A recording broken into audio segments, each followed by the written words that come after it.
Today we're delving into the Constellation Class. It's a rather interesting class of Federation starship, a true Federation workhorse. While you've probably seen it around the Star Trek universe before, what do we really know about this ship? With everything from technical specifications, behind the scenes information, and a comprehensive in-universe history recap, this is your one-stop shop for all things Constellation Class. With a canon as expansive as Star Trek's, that leaves us with a hell of a lot of ground to cover. Let's go.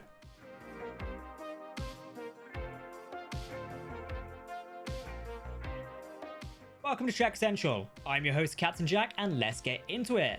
Before we do warp into this video, if you want to keep up to date on all the latest Star Trek news, lore, and more, hit that subscribe button to never miss a video from the team here at Trek Central. You can also follow us on social media for daily updates on the Star Trek universe. But also, we've got a new frontier. If you like these videos, consider hitting that join button down below and supporting Trek Central directly. Becoming a YouTube member means you get early access to these videos, because you're a Galaxy class Trekkie. However, you also get to suggest video topics to us. Each month, we pick a suggestion from our members and turn it into a full video. Sounds great, right? Make it so and hit that join button today. Alright, engage.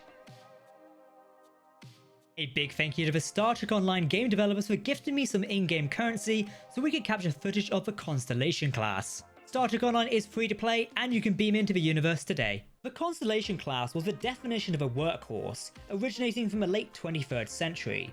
It was active all the way into the mid-24th century. The ship was being prototyped as early as 2278 with the USS Constellation. We never got a proper look at that one, just seeing it as listed on mission assignment charts from the late 23rd century. Tensions with the Klingon Empire were at a high, with the Federation needing a fast and reliable ship for response and interception. In the latter half of the 23rd century, the Constellation Class was designed as that ship, to keep the Federation secure, able to respond quickly, and call in the cavalry if need be. However, thanks to the Kitbashed Accords in 2293, the ship's mission statement needed to be redefined. This turned in a sort of a everyman ship going into the 24th century. They were used in everything from patrol, survey missions, and exploration. Constellation-class vessels, such as the USS Hathaway, constructed in 2285, were unique among their counterparts. Unlike other Starfleet vessels of the era, such as the Constitution II class and Excelsior class, the Constellation class was notable for the presence of 4 warp nacelles, as opposed to the usual 2. This allowed the ship to reach speeds to a maximum warp 9.2, and sustain them for longer than the average ship. The ships were also outfitted with at least 2 impulse reactors. With multiple separate shuttle bays, it's safe to assume that these ships were equipped with quite the fleet of shuttles, frequently used on surveying and crisis response missions while in active service. It makes sense that the ship would get a use out of them. As far as the interior is concerned, the main bridge was fairly standard, although it does seem that the Constellation class ships had 2 bridge layouts. There's the one we see on the USS Stargazer, which is in tune with what we see in ships of the Constitution II class. Naturally, bridge designs do change over time, so it makes sense why it would look different later on. The bridge has all the usual fixtures that you'd expect from a Star Trek ship. View screen at the front, helm and navigator console side by side, and a captain's chair. There was a tactical station on the left wall, more monitors were stationed along the back, likely rounding at communications, science, and engineering. It also featured 2 turbolifts, helping the crew easily navigate around the ship's 15 decks. These 15 decks housed a crew that usually numbered around 350, although it could operate with a skeleton crew of just 40, and take a whopping 3,500 in the case of an emergency. That's quite a lot. The entrance to the captain's ready room was also located on the bridge. An interesting and notable omission from the bridge layout was the lack of a designated post for the ship's first officer. This indicated the ship's age and design style, as ships of the late 21st century did not typically have a dedicated seat for their first officer. This would be a problem that wouldn't be encountered by other Constellation-class ships, such as the layout seen on board the USS Hathaway. Beyond the first officer getting their own designated chair and console, the bridge was arranged in a way unlike most Federation starships. The helm and navigation consoles were actually along the side walls, providing a totally unobstructed look at the view screen. Other areas on the ship, such as the engineering section and the crew cabins, were typically of Federation starships of that era. Although, with the ship being in service for as long as they were, it's more plausible that there would be some small variations in layout and design between the Constellation-class ships. As mentioned, the crew complement of the Constellation class was anywhere from 350 to 535 personnel, although a skeleton crew of 40 could keep the ship running if need be.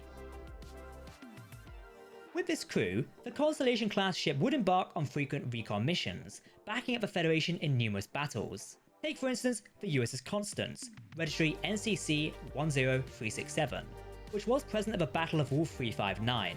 The Constance suffered critical damage, with it ultimately being declared lost in action on stardate 44002.3. Many ships were destroyed in this battle. However, this was notably the ship which Liam Shaw, later captain of the Titan A, would escape the battle from. This is a story he related to Picard himself during the 3rd season of Star Trek Picard. Captain Shaw, can I tell them about the USS Constance? No. Fair enough. There was also the USS Hathaway, registry NCC 2593, launched from Luna in 2285. By the time we see it in the late 24th century, it was used for a simple battle simulation, with the ship stripped down to a shadow of its former glory. For the simulation, the Hathaway was commanded by William T. Riker, going in battle against the state-of-the-art Galaxy-class Enterprise D. This exercise was interrupted by a group of Ferengi, who misunderstood that it was an exercise, demanding the surrender of the Hathaway. Thanks to Riker and Picard's quick thinking, they faked the Hathaway's destruction using some photon torpedoes and a split-second warp jump. 3 years later, however, the Hathaway had been restored to full operational capacity. The ship was seen as part of a fleet that blockaded the Klingon-Romulan border during the Klingon Civil War. Calling the old ship into active duty for the mission exemplifies just how reliable the Constellation Class vessels were. This is further demonstrated by the USS Victory, registry NCC 9754. The Victory was mentioned a couple of times throughout Star Trek The Next Generation.